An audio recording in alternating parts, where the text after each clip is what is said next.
And hello, everybody. Hello, Wolf here tonight. I think it's Wednesday night. I'm not sure. If any of you know me at all, you know that I don't really care what day it is or what date it is or what month it is. I'm living in the zone, man. I'm living in the existential zone most of the time where time does not really even exist or matter, nor does the date or the day. It doesn't matter at all. And when you're my age and retired, it really doesn't matter. I'm not a clock watcher. I'm not a watch watcher. I'm not a clock watcher. I don't care about time. I don't care about space and place. I'm an observer. I'm conscious of consciousness and aware of awareness and thinking about thinking. But and I also have what the show is about tonight, going beyond the edge. There, beyond the edge, point of no return. I'm living out there at the point of no return. The things that I have seen, and I'll use me as an example rather than just metamorphosizing someone else or picking on someone else when I have no idea, direct idea of what they're really thinking or knowing.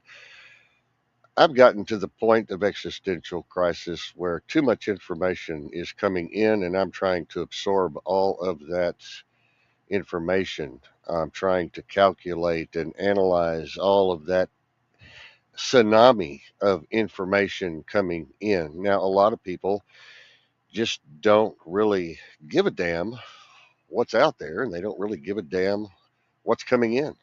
They will they will eject, I should say, most of what is coming in, or the brain has been charged, subconscious has been charged in a way to reject any new information that's coming in. And so I'm just the opposite. I look at every single quanti, every single bit of data coming in the form of information that my brain can contain or hold on to, even if for a moment. And then that spirals into more questions, and those questions lead to more questions, and those questions lead to more questions. And even if some of those things coming in lead to what might be called an answer, those answers lead to 1,000 more questions. So that's the existential zone. That's the existential dread that comes upon those of us who are in that analysis paralysis position. And it happens to millions of people, billions of people, maybe even. We're not even sure what the world population is. We've been lied to so much by statisticians and scientists and even cosmologists and astrophysicists to some degree, and physics, mechanical physics. We've been lied to so damn much about history and science and technology and everything else. We seem to get the trickle down stuff that falls off the table of the wealthy and powerful, and just insanely powerful, beyond top secret stuff that's going on out there. We seem to get the crumbs off their table, and those crumbs are even phenomenal and just terrifying. The things that we at the bottom of the food chain get to look at and try and digest and try to comprehend are beyond human comprehension, and inconceivable in many cases, and just hard to swallow. uh, Even though there's white papers written and the empirical data is there, the facts are on the table. There's multiple witnesses from around the world of these ongoing experiments in the labs and so forth, in places and spaces where they're coming up with all of this new science and technology. But it's hard to believe anything these days. And this is another reason why we have existential crisis, is because we're looking for answers, but we have so much fake news, and we have so much fabricated news, and we have so much mainstream news that is run and controlled by these seven families and the Council of 300. If you believe any of that or you've studied any of that, you've got just a very few people at the top making the rules for the global population and all of its components and variables. which for a lot of people is very difficult to understand. They like to think of government as being localized and computerized even, and it's in our locale, it's in our county, it's in our city, it's in our country, it's in our state, it's in our locale, neighborhood, community, whatever. That's not the way it works, and it's just not the way it works.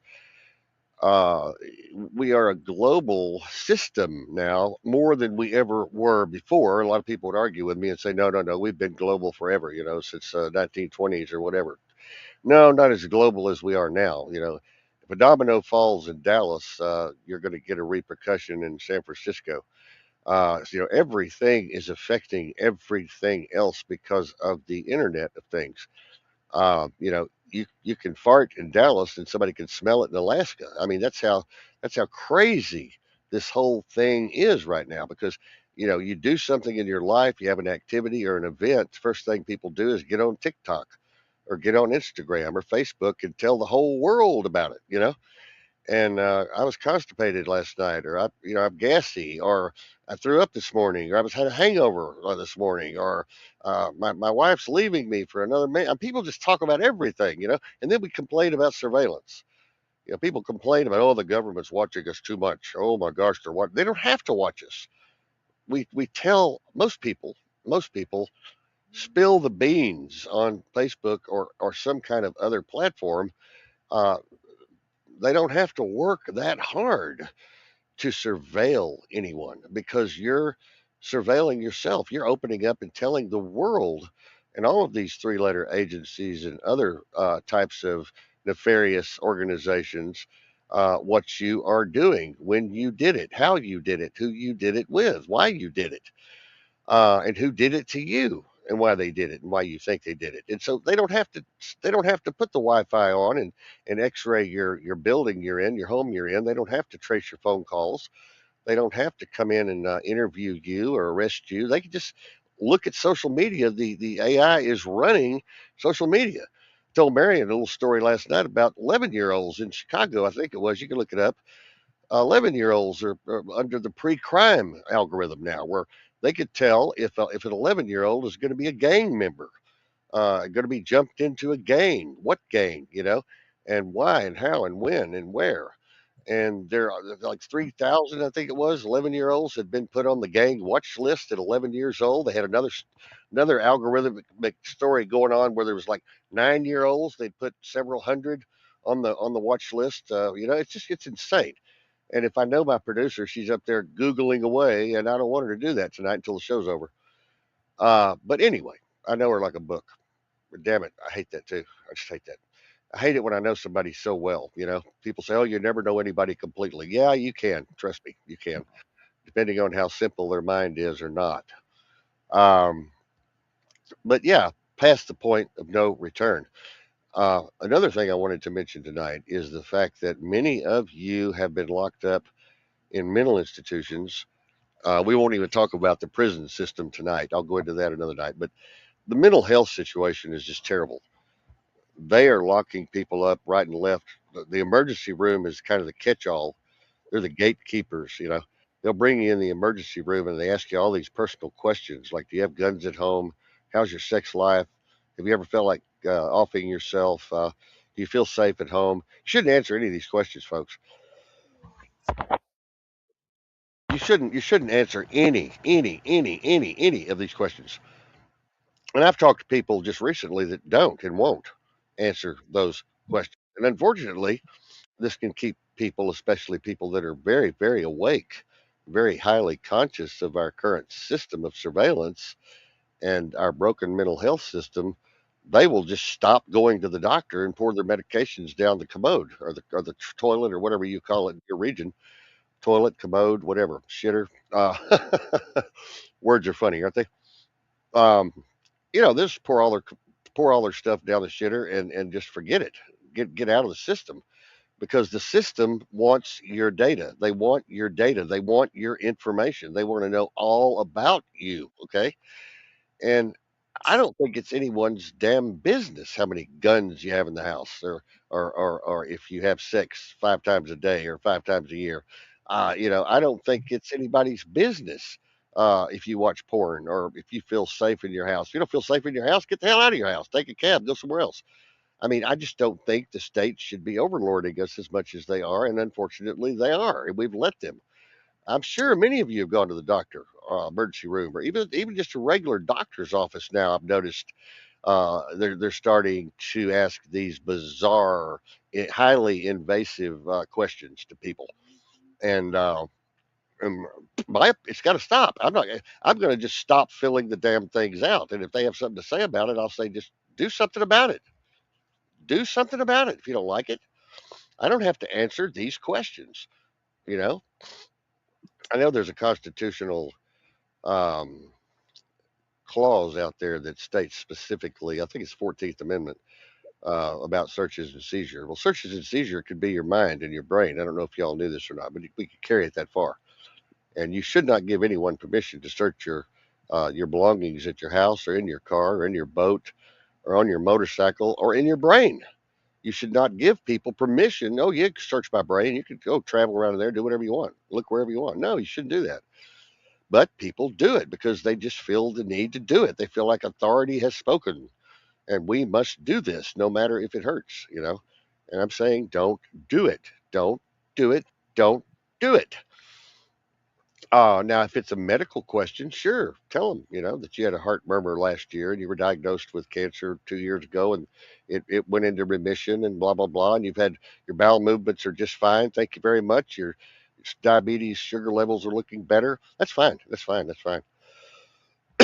But when it comes down to all of these highly personal, embarrassing, really, questions, the government simply does not need to know. Uh, they don't need to know. They simply don't need to know. What they're trying to do with these questions is hook you into a mental health facility, whether you're in one already or not, or hook you into some kind of system that's going to give you a provider for psychotropic drugs. They're going to hook you into the system where they get all of your information and all of your secrets. Listen, we're all entitled to our secrets. We're all entitled to our private lives and our secret lives. Don't ever, ever, ever think that you have to open up and give these people your secret lives. Do not let them con you into speaking.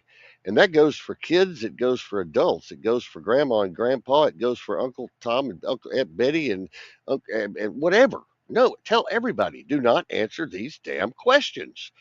And if we push back enough, maybe, just maybe, they will stop asking them. Kind of like an obscene phone caller. If you keep answering the phone, they're going to keep calling.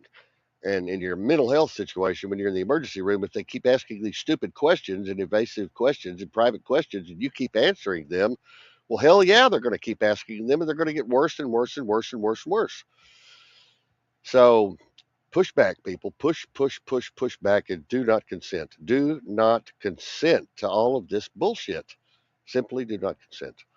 Um, as a matter of fact, this goes into police officers too. I mean, people don't understand the Constitution. They don't understand how to communicate with authority, with police officers, and they end up in jail or they end up with a ticket, or they could have gotten out of probably if they had acted different, talked different, walked different, think different, say different things. Study, learn how these cops get you into a situation with a stop, pretextual stop, they're called, and then start digging into your business. Where have you been? Where are you going? Whatever. Have you been drinking today? Don't answer any questions. Plead the fifth. Do not answer any questions. Don't even plead the fifth because you can't do that unless you're arrested. But if you're just detained, in my book, you might as well be arrested if you're just detained, if the lights are on. Just don't answer any questions except the basic questions. Um, One night we'll get into the CUSPID number, we'll get into the social security number, we'll get into all of these other things like driver's license and trust and how these bonds are released on the trust of a criminal prosecution or civil prosecution and how they're drawing money on your case. And it's weird. It is so weird what's happening to you in maritime law and color of law. And, we'll talk about common law, we'll talk about rule of law, we'll talk about Black's Law Dictionary and all of these other things as we move along during the spring. We'll be talking about these things. But in the meantime, do not consent. And by the way, if officer does stop you, be nice, be respectful. Give them what they want. Roll down the damn window. Uh, if you're female, you probably don't want to roll the window down all the way if it's nighttime, midnight, or whatever, and you're by yourself. Just roll it down, enough to get your driver's license through there. And if they want to break the window out, let them break it, but make sure and capture it on camera. If they want to drag you to the car, turn that camera on, turn the recording on, do something. Um, but thinking that you have to bend over for these people is what got us in this place now that we're in. All of this overlording would not be here if we had not allowed it to happen. If we had not asked for it. Most things you ask for, you deserve whatever comes. Literally, if you just keep asking for it and letting it happen over and over and over and over and over again. If a person keeps robbing you over and over and over and over and over again, every time they come over to your house, they go in your medicine cabinet and go into your purse and find money and get it in the kitchen cookie jar. If you just keep letting them come back and come back and come back and come back and come back, you deserve everything you get. You deserve to be robbed. As a matter of fact, more power to them, more power to the robber. But don't consent. Keep your doors and windows locked in the brain. Keep those doors and windows of the brain locked, and don't tell everybody everything about yourself. Keep some privacy, keep some secrets, and don't let everybody know where you're going and what you're doing and who you're doing it with and why you did it and when you did it and all that kind of stuff. That was another big thing I wanted to talk about because you could go beyond the point of no return. And I'm sure that many of you have had the situation to where people throw things back at you, especially men and women who are in a relationship where they blame each other for stuff that happened 10 years ago, 5 years ago, a year ago. They're always throwing things up to each other. Remember what you did? Remember what you did? Well, remember what you did. To me, that is just a waste of time and energy. Of course, Marion and I have been best friends for 28 years, and we do that kind of stuff sometimes, but it's in fun. Really, it's just in fun. We're kind of kooky, kind of crazy. We have bizarre senses of humor, and there's several different ways to act out your feelings with people. With your spouse or your girlfriend, boyfriend, whatever. Um, but anyway, anybody on tonight in the VIP room? Sorry, what? I can't hear you. Oh yeah. Lee, good to hear from you, Lee. Thanks for sending me all that really good news. Just don't send me over any more of that Louis Farrakhan shit, please. Even though I like Louis Farrakhan, he's very brilliant, brilliant man. Uh, I just really don't want to. I just really don't want to hear it. Sounds like you're peddling Islam sometimes when you're out there doing that kind of stuff, and I just don't want it to be here on this channel because I don't allow anybody to peddle Christianity or Islam or anything else really in the cults department out there. So don't do that, please. Keep sending the good stuff that you're sending that's really bad. I love good stuff that's really bad. And that means really excellent news that people need to know, news that people can use and about science and technology. That's where I normally stay when I send you stuff. If you'll notice, it's about science and technology. It's hardly ever about religion. Uh, you know, I don't dig religion at all. And believe it or not, neither did that character we call Jesus. He hated religion, and he says so in the Bible.